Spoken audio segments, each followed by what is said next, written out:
Coucou tout le monde, cette semaine c'est The Ginger Chloé qui est mon invitée. Alors vous la connaissez peut-être parce qu'elle est grave suivie sur les réseaux. 389 000 abonnés sur Insta et près de 500 000 sur TikTok. Et bref, la mission de Chloé c'est de déconstruire les diktats de la beauté, mais toujours avec douceur, sourire et bienveillance. Et aujourd'hui c'est une première, j'enregistre à la maison, dans mon appartement. C'est un peu plus cosy, un peu plus intimiste. Mais du coup, il y a des grandes hauteurs sous plafond, alors peut-être que le bruit sera un peu différent.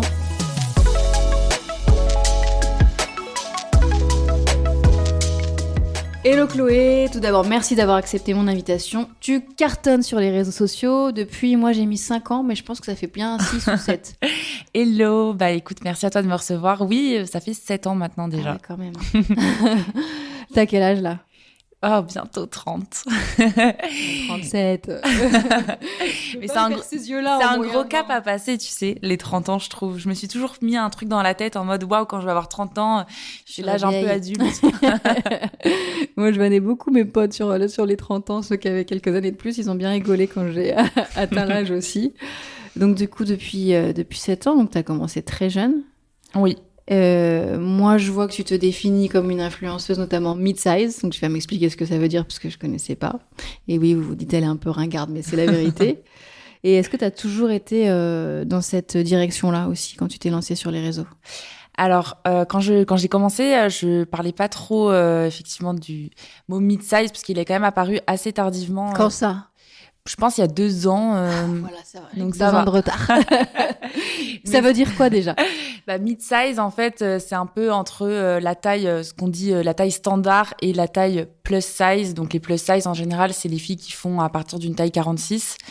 Les tailles standards, en général, ça va du 34 au 40-42. On met ça dans une taille standard ? Ouais, enfin les petites tailles, enfin celles qu'on retrouve en fait en magasin. Et il y a toutes les tailles au milieu. Et c'est vrai qu'en fait, je me suis rendu compte que chez beaucoup de marques de vêtements, de prêt-à-porter, il n'y avait pas l'entre-deux. En fait, c'est soit tu vas au rayon classique, et donc ça peut s'arrêter jusqu'à la taille 40-42, soit tu vas dans le rayon grande taille. Et en fait, au milieu... Pour les ni minces ni rondes, voilà, rien. c'est ça. Et du coup, quand je me suis rendu compte de ça, je me suis dit, ce serait super intéressant d'en parler. Et j'ai vu qu'aux États-Unis, les filles se définissaient comme mid-size. C'est toujours un peu de là-bas que tout arrive, c'est ça. Comme en tout cas, sur l'acceptation de soi, il y a ça. Une grande marge d'avance par rapport à la France. Tout à fait. Et c'est même eux qui ont lancé un petit peu le mouvement body positive, auquel je me suis beaucoup identifiée aussi au départ. Au départ, je parlais beaucoup de confiance en soi et du body positive. Et c'est vrai que depuis 2-3 ans, j'ai un petit peu... dévié, et maintenant je parle plus de la mode mid-size et comment s'habiller quand on a des formes, qu'on est ni mince ni ronde, qu'on est vraiment l'entre-deux. Est-ce que tu dirais qu'avant tu faisais plus du développement personnel ? Un petit peu, oui. Je prenais beaucoup des positions fortes sur plein de sujets, et c'est vrai que je me suis un petit peu lassée parce que il y avait aussi cette charge du militantisme. En fait, t'en avais marre d'être énervée. C'est ça, et j'en avais marre aussi des haters. Même si j'en ai toujours aujourd'hui. Mais en fait, quand tu prends position sur des sujets forts, souvent les gens ils t'attaquent. Quand tu parles de féminisme, quand tu parles d'acceptation de soi, vraiment de manière très engagée, j'en pouvais plus en fait de devoir me battre contre les commentaires, contre les gens qui... C'est triste ce que tu dis. Oui, c'est vrai que c'est triste, et du coup j'étais un peu fatiguée, et donc je me suis un peu réfugiée plus dans la mode, où là j'ai l'impression que je m'éclate plus parce que c'est plus léger, et je vois que ça aide quand même. Ça veut dire que t'as dû lâcher ce qui t'a tenu à cœur à la base parce que t'avais envie qu'on te foute la paix, quoi. Un petit peu, mais j'essaye quand même de faire passer des messages, mais juste de manière plus légère. Et ça passe, ça marche. C'est vrai, parce que je regardais ton TikTok tout à l'heure et il y a plein de messages qui passent en parlant de fringues, en fait. Mais je mesurais pas le poids des haters pour des femmes qui représentent du body positif, quoi. Enfin, ça devrait pas exister, en fait, en vrai.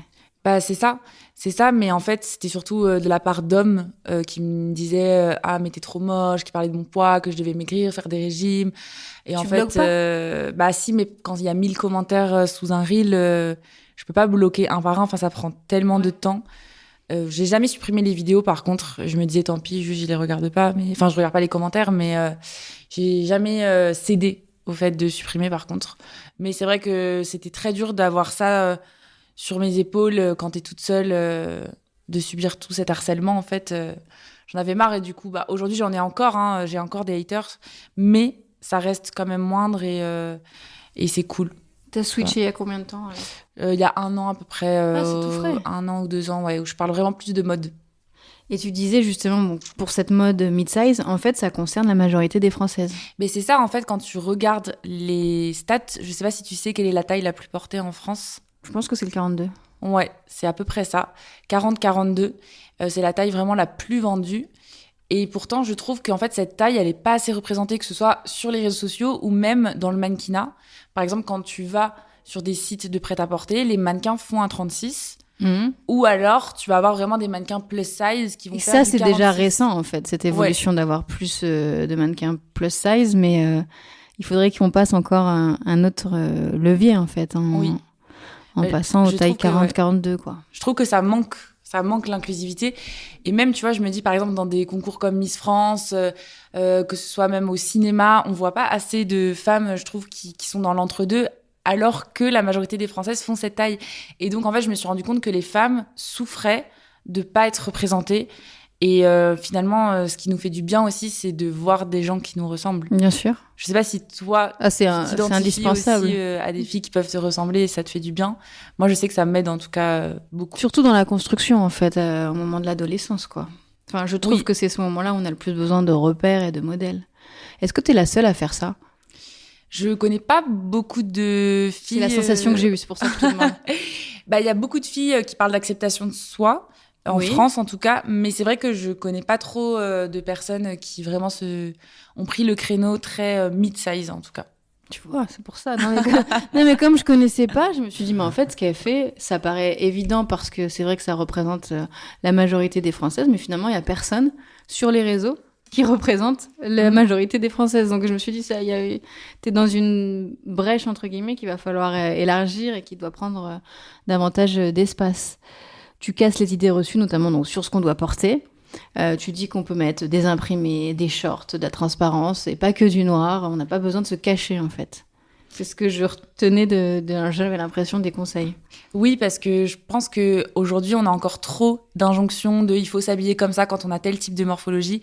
Et d'ailleurs, pour la petite anecdote, j'ai participé à une émission qui véhicule beaucoup ce genre d'idées à l'époque. Je participe aux Reines du shopping. Oui. Et en fait, elles font du relooking, etc. Et tu sais, t'as justement... Comment t'as atterri là-dedans ? Ah, je sais pas. Mais c'était avant, en tout cas, d'être dans la mouvance body positive. Et je pense que ça a été vraiment un déclic pour moi. Parce qu'en fait, j'ai été un peu traumatisée de cette participation puisque, en gros, dans cette émission, on m'a mis une mauvaise note à ma tenue parce qu'on a dit que j'avais mis un dos nu qui laissait voir mon bourrelet dans le dos et donc que c'était disgracieux. Et du coup, je me suis dit, mais avec le recul, aujourd'hui, ça passerait pas du tout. Oui. Non, mais attends, aujourd'hui, on dit, je te mets une mauvaise note à ta tenue parce qu'on voit ton bourrelet dans le dos. Mais ça passerait pas du tout. Sauf qu'à l'époque, pour les gens, c'était il y a 5 ans, à peu près. Il y a 5 ans, c'était vraiment normal de faire des commentaires comme ça. Et en fait, j'ai mis du temps à digérer tout ça. Et en fait, 1 an après, c'est là où j'ai commencé à dire sur les réseaux, mais faudrait quand même qu'on revienne sur ça parce que c'est pas normal. Ça veut dire que pendant 1 an, ça t'avait quand même ça m'avait travaillé. Ça m'avait travaillé et j'avais eu vraiment honte. Je me souviens dans l'émission, j'avais eu trop honte sur le coup qu'on critique mon corps en fait et qu'on juge ma tenue en fonction de mon corps. Enfin, il y avait rien qui allait quoi. Et du coup, aujourd'hui, c'est un peu ma revanche de dire, non, en fait, les filles, portez ce que vous voulez et on s'en fiche si vous avez un bourrelet dans le dos, mais bien sûr, portez des dos nus, en fait. Mais sur le coup, t'avais pas su quoi dire. Non. Et je pense que j'étais pas du tout armée à l'époque et je m'étais pas du tout déconstruite. J'étais encore très complexée. J'avais même fait un régime avant de participer à l'émission parce que je m'étais dit, oh là là, les gens vont me voir à la télé, ils vont me voir faire des essayages. J'étais super complexée et du coup, entre-temps, après, il y a eu le confinement et c'est là où j'ai eu vraiment le déclic. Pour participer à cette émission, c'était ta volonté ou ils sont venus te chercher ? Non, c'était ma volonté. T'avais envie de te faire du mal, en fait. Parce que si tu t'imposes le régime juste avant... Ouais, c'est ça. Ça m'a pris juste avant. Je me suis dit, waouh, je vais être à la télé. J'avais pas trop réalisé, en fait, je pense.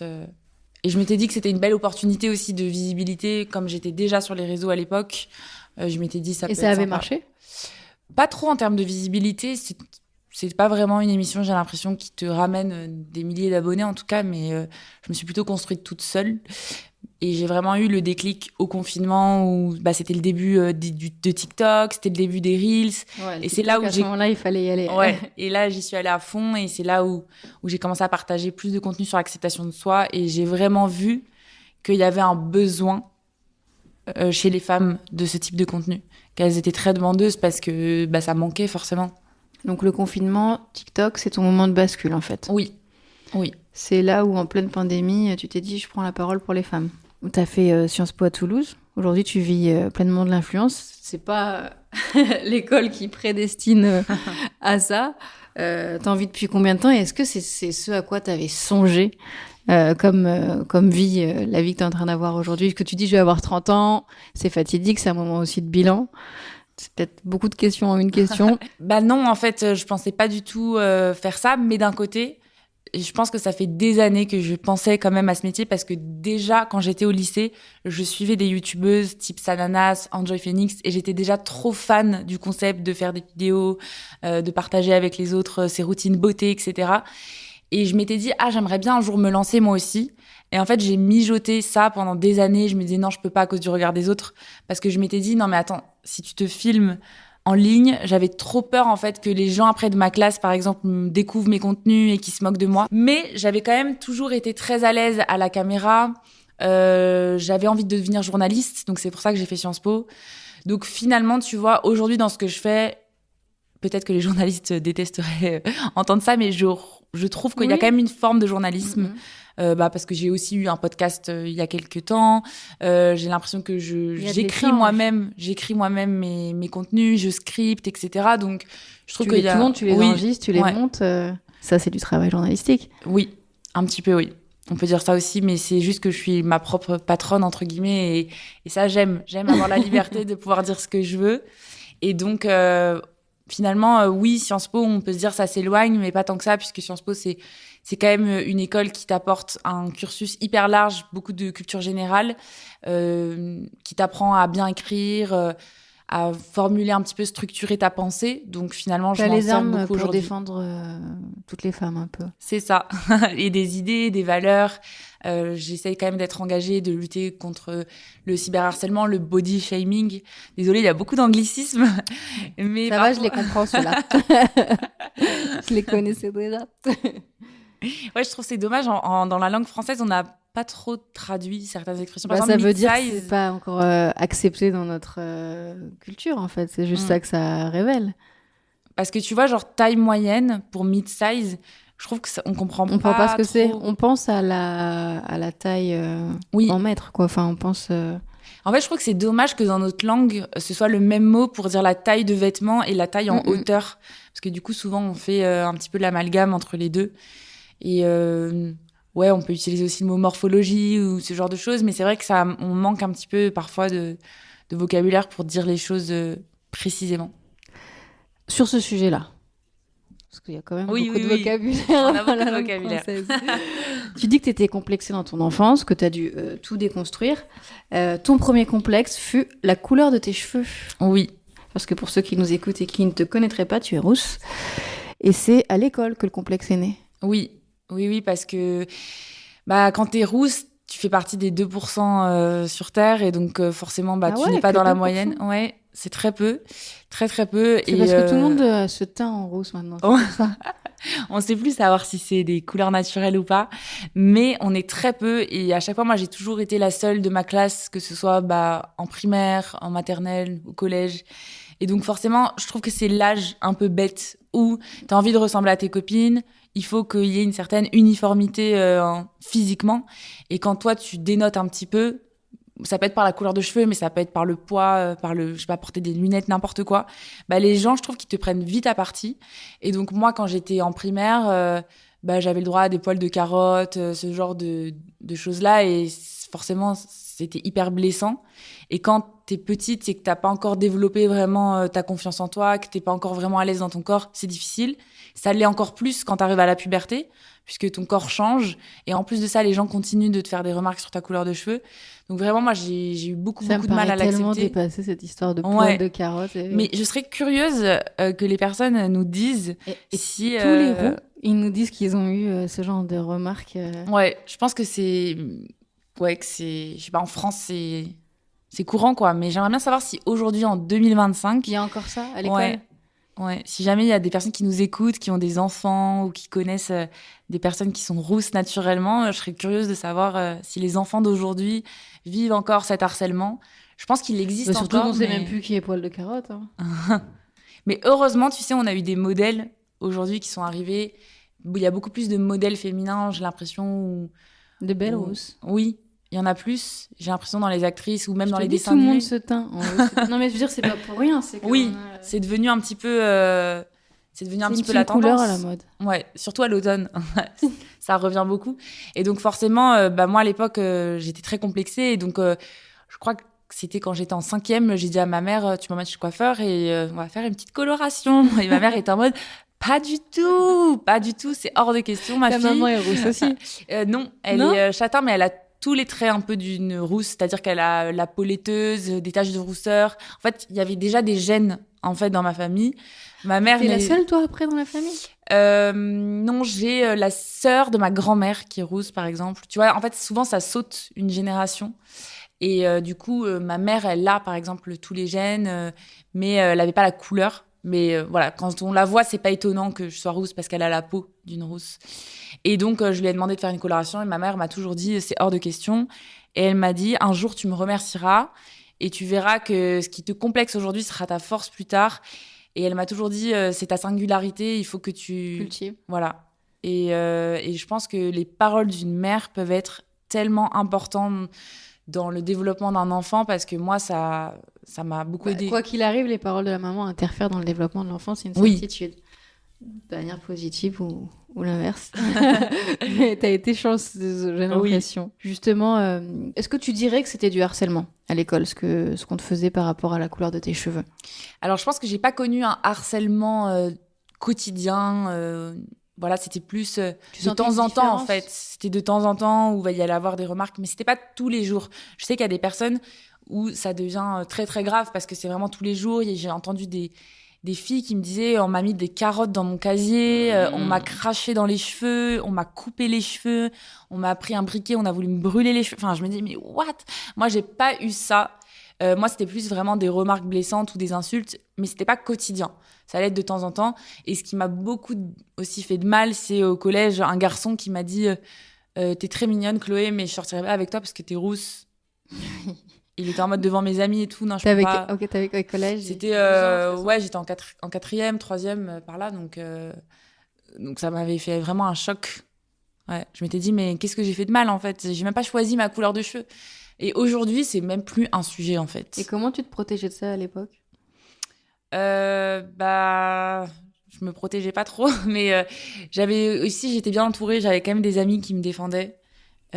Donc ça aidait et puis j'avais quand même un peu de caractère donc parfois j'envoyais bouler les personnes ça se ressent et ça forge le caractère aussi, tu vois. Je pense qu'aujourd'hui je pense que je serais pas la même personne si j'avais pas connu tout ça. Durant l'adolescence, il y a un autre complexe qui intervient, c'est que tu as toujours voulu être mince. Ça, en faisant le podcast, je réalise que, en gros, c'est le complexe de la femme. Il y a quand même beaucoup d'injonctions physiques, en tout cas sur le poids de la femme. Pourquoi tu voulais absolument être mince ? C'était ta conception de la beauté ? Oui, je pense que c'est quelque chose que j'ai complètement intériorisé, quelque chose qu'on nous inculque depuis l'enfance, qu'il faut être mince pour être belle. Et j'ai l'impression que même... Je pense qu'à l'adolescence, c'était beaucoup aussi... J'avais envie d'être mince pour briller dans les yeux des hommes. Parce que j'avais l'impression que les hommes aussi, c'est ce qu'ils recherchaient chez les femmes.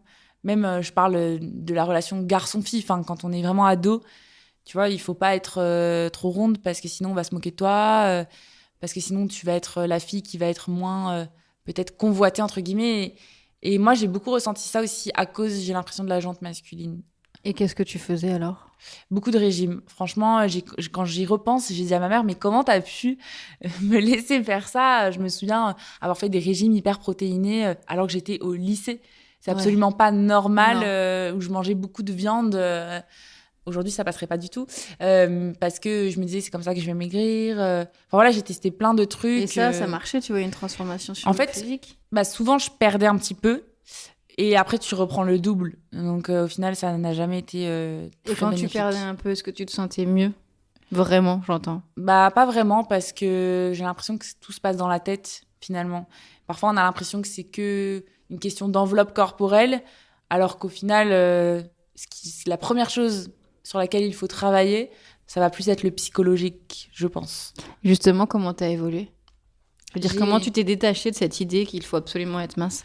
Je pense qu'à un moment donné, j'en ai eu marre. En fait, je trouve que c'était assez épuisant, même de faire du shopping, de se regarder dans le miroir et de jamais aimer ce qu'on voit parce que on trouve qu'on a les bras trop ronds, parce que on trouve qu'on a un peu trop de ventre. Et en fait, j'étais vraiment fatiguée de moi-même. C'est un peu bizarre, mais je me suis auto-fatiguée. Ah, non, je crois que je comprends parce que ruminer tout le temps la même idée en boucle, au bout d'un moment, on s'épuise, quoi.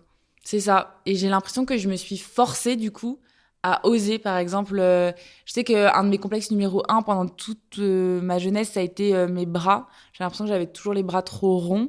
Et du coup, je m'interdisais tout le temps de porter, par exemple, des tops à bretelles, surtout des bretelles fines. Et un jour, je me suis dit, vas-y, tant pis, teste, porte-le, sors, et tu vas voir, il se passe rien. Et en fait, oui, c'est rien passé. J'ai mis le top, personne m'a regardé bizarrement. Tout le monde ça, j'ai vu, c'était ta technique pour s'aimer, c'est de se mettre des petits challenges au quotidien. Oui, je trouve que ça peut être un bon tips, essayer de se fixer des petits objectifs et pas forcément des trucs pas des énormes, trucs de dingue, des objectifs atteignables et de les multiplier doucement en fait. Oui. C'est de se transformer tout doucement, de pas se mettre de challenge inatteignable d'entrée de jeu, quoi. Ça peut même être par exemple un shooting photo, tu vois. Je sais qu'il y a beaucoup de personnes qui ont vachement de mal à s'accepter en photo. Tu sais, on connaît toutes, je pense, une personne qui te dit « Ah non, je suis pas bien sur cette photo. » Oui, qu'il y en a qui s'aiment pas du tout en photo. Ouais. Genre, tu sais que tu vas faire la photo de groupe, il y a une copine, elle va jamais la valider. Jamais. Et bien, tu vois... J'ai pu être la relou comme ça. Hein. J'ai évolué, mais je pense que j'ai été la relou comme ça à une époque. Sorry les copines. Donc, il y a les petits challenges du shooting. Il y en a d'autres? Du coup, dans la mode, je pense qu'il y a beaucoup de femmes qui se restreignent par rapport à ça. Ça peut être aussi d'aller vers les autres parce que beaucoup de personnes n'osent pas, aborder quelqu'un parce qu'ils n'ont pas confiance dans leur physique. Donc, essayer d'aller peut-être... Enfin, ça dépend de chaque personne, où sont vos complexes et où sont les limites que vous vous imposez. Mais moi, je trouve ça hyper intéressant pour aller mieux sans se faire violence, ces petits challenges au quotidien. En tout cas, sur moi, c'est le genre de méthode qui marcherait. Ouais. Parce que si tu veux la guerrière qui va tout affronter d'un coup, c'est pas le truc qui marche sur moi, mais se prouver tout doucement que ça peut le faire en se brusquant pas. Et donc j'avais vu que c'était une des choses que tu prenais et je trouve que c'est une très très bonne méthode. Ouais. Je pense à autre chose, ça peut être par exemple, tu vois, s'inscrire à un cours de danse. Oui, pour monter sur scène. Enfin, tu vois, il y a tellement de choses par le sport aussi, c'est clairement possible. Je sais qu'il y a des personnes qui se diraient, mais je pourrais jamais, je sais pas moi, même faire un cours de pole dance, des choses comme ça, parce que les personnes ne sont pas à l'aise avec leur corps. Bah, peut-être que ça pourrait les aider. Sans modifier le corps. Je parle juste de l'accepter, de le voir dans un miroir. Ça peut être hyper bénéfique. Toi, tu as employé des mots forts parce que tu dis j'ai détesté mon corps pendant des années. Aujourd'hui, tu te situes comment par rapport à ton corps ? Je pense que je me situe en paix. Je vais pas dire que j'adore mon corps, que je l'aime plus que tout, mais en tout cas, je suis bien dedans et je le remercie même de ce qu'il me permet de faire au quotidien. Et j'ai beaucoup de gratitude, en fait, de me dire, je suis en bonne santé. Peut-être que je suis pas la plus mince, mais je suis en bonne santé. J'arrive à faire tout ce que je veux, faire des câlins à mes proches, à voyager. En fait, c'est juste magnifique et je trouve que c'est tellement triste, on passe tellement de temps, parfois on met tellement d'énergie à détester son corps alors qu'on pourrait juste mettre cette énergie-là à l'aimer et ça pourrait tellement tout changer que vraiment je vous conseille d'essayer. J'ai vu que tu recevais quand même si tu as changé finalement la directive de ton compte, que tu recevais quand même encore parfois des commentaires grossophobes. Oui. Comment tu le gères aujourd'hui? Alors honnêtement, les commentaires ne me font plus du tout de mal parce que vraiment, comme je te disais, j'ai vraiment accepté mon corps aujourd'hui et je suis super bien dedans. Ça me fait plus de la peine de me dire, ok, on en est encore là aujourd'hui. Pour les autres, en fait. Ouais, c'est ça. Et je me dis, moi, ça va parce que peut-être que moi, j'ai les armes pour affronter tout ça. Mais je pense aux femmes qui, elles, n'ont pas ces armes-là. Bah, comment elles vont faire, en fait, pour se relever après, si elles aussi, elles reçoivent ce type de commentaires. Donc, ça me fait plus du mal pour ça. Et je me dis, OK, il y a encore beaucoup de boulot. Et je pense que le jour où je serai au chômage, c'est quand on n'aura plus besoin de tout ça. Et je me dis, en fait, c'est terrible. Beaucoup de gens sont encore grossophobes. Je sais pas si c'est une question de génération, parce que je vois aussi que parfois, c'est les ados qui mettent ce genre de commentaires. En fait, c'est des gens de tout âge et de tout milieu sociaux qui peuvent être grossophobes. Ça, c'est intéressant ce que tu dis. Il n'y a pas de profil type de la personne grossophobe, parce que parfois, je suis aussi sur Facebook. Sur Facebook, j'ai beaucoup de femmes, je sais pas, qui ont la soixantaine, pareil, qui me laissent des commentaires grossophobes. Et je vais aussi avoir des hommes... typiquement qui sont à fond dans le bodybuilding, tu vois leur photo de profil, c'est ça, et qui vont me dire ah tu devrais aller à la salle, t'es trop grosse, etc. Donc en fait c'est, je sais pas, c'est un peu universel. Mais quoi. Quand tu lis ça t'atteint plus du tout? Non, franchement non, parce que je me sens bien dans ma peau et parfois tu verrais les profils des gens qui te laissent les commentaires. Oui. Enfin, franchement. Et toi tu reçois des commentaires sur ton poids? Pas trop. Pas trop. Et pourtant, j'en ai déjà parlé dans ce podcast, j'ai fait Miss France. J'ai pris 5 kilos très rapidement durant l'année de Miss France et on m'avait vite fait comprendre qu'il fallait les perdre. Je sais qu'une fois, il y a eu 1 an après Miss France, une paparazza, j'étais en maillot de bain à l'île Maurice. Et j'avais pas vraiment reçu de message négatif, mais il y avait un délégué de la société Miss France. Donc, qui m'avait dit, donc, t'as bien mangé à la cantine, quoi. Non, mais cette expression, je peux plus me l'avoir. Et du coup, j'étais au courant. Hein, je me regarde, je me pèse, je mets mes vêtements. Mais moi, je pense que c'est... dès l'adolescence, j'ai eu cette histoire aussi de rapport au poids. Je pense qu'il était hérité de ma maman, parce qu'elle est très, très mince, qui mange pas beaucoup. Donc, je pense que tu la regardes comme ton modèle et que tu t'y réfères. Mais moi, j'ai compris aussi que ma morpho, elle était... je crois que je l'ai acceptée ces derniers temps. Puis après, une fois que t'es enceinte, de toute façon, le corps, il évolue tellement, il change tellement que... Mais tu vois, je sens que, en fait, je n'en peux plus parce que je me dis, on embête les femmes avec ça de l'adolescence à la fin de leur vie. Et en fait, même en postpartum, quand tu vois les... retrouver ton poids d'avant... Et ça, je le vois vraiment sur les réseaux. Il y a beaucoup de femmes qui m'écrivent et qui me disent, même mon mari me met un peu la pression parce que j'ai encore mes kilos de grossesse. Vu, chez mes copines, des maris qui mettaient la pression pendant la grossesse pour pas qu'elles prennent trop de poids parce que ça allait être difficile après et qu'il faut que la femme, non seulement elle donne la vie, mais en plus elle soit conforme à l'idée que lui a envie d'en avoir. Bon, en général, autant te dire que si ton mari fait ça, c'est pas... bon courage pour le reste de la vie avec. Il aurait besoin d'un bon petit cours de déconstruction. Non, mais bon, c'est que tu t'es un peu égaré dans ton choix de c'est ça, il faut pas hésiter aussi à recadrer les personnes qui dépassent les bornes parce que je trouve qu'à trop laisser faire aussi... Ouais, mais les inconnus sur les réseaux, parfois ça m'arrive. En fait, pour les proches, moi, perso, ça dépend du mood dans lequel je me trouve. Parfois, quand je vois des commentaires... Avant, je vais vraiment la devise de ne jamais répondre et genre d'être au-dessus de ça. Parfois, si je me lève pas du bon pied et que je vois un temps, je dis attends, c'est bon. Mais moi, par contre, j'ai le blocage archi facile maintenant. Oui, faut pas hésiter. Surtout quand tu vois 1 ou 2 messages, c'est bon. Allez, hop, j'ai pas ton temps. Et du coup, aujourd'hui, tu dis que tu te situes dans un rapport en paix avec ton corps. Ça veut dire que c'est encore, ça pourrait être perfectible pour atteindre bien. Je sais pas. En fait, je sais pas si le but c'est aussi de rechercher cette parfaite osmose entre ton corps et ton esprit. Je sais pas si je pourrais encore plus m'aimer, encore plus aimer mon corps et le chérir. Je pense qu'aujourd'hui le stade où j'en suis me satisfait très bien et voilà, j'ai pas envie de tomber non plus. Tu sais, il y a aussi beaucoup de personnes qui parlent de l'injonction à trop s'aimer, la toxicité, de tout le temps rechercher voilà, l'amour de soi à 1000%. Donc, je pense que j'ai l'impression que là, je suis dans un bon juste milieu. Mon corps ne me cause pas de soucis psychologiques, ne me freine pas dans mes ambitions, dans mes choix de vie. Donc, je suis très heureuse comme ça. Et bien sûr, ça va peut-être être amené à évoluer. Je sais pas si un jour je suis enceinte, par exemple, si j'ai un enfant, bah, mon corps va changer. Ça va être encore une autre histoire, tu vois. Je pense que je vais essayer d'être à l'écoute de mon corps, peu importe les étapes qu'il traverse. Quand on arrive sur ton compte, on voit une jeune femme toujours souriante, toujours douce et pleine de bonne humeur. On est loin de se dire que tu as pu mener un combat en vrai avec toi-même.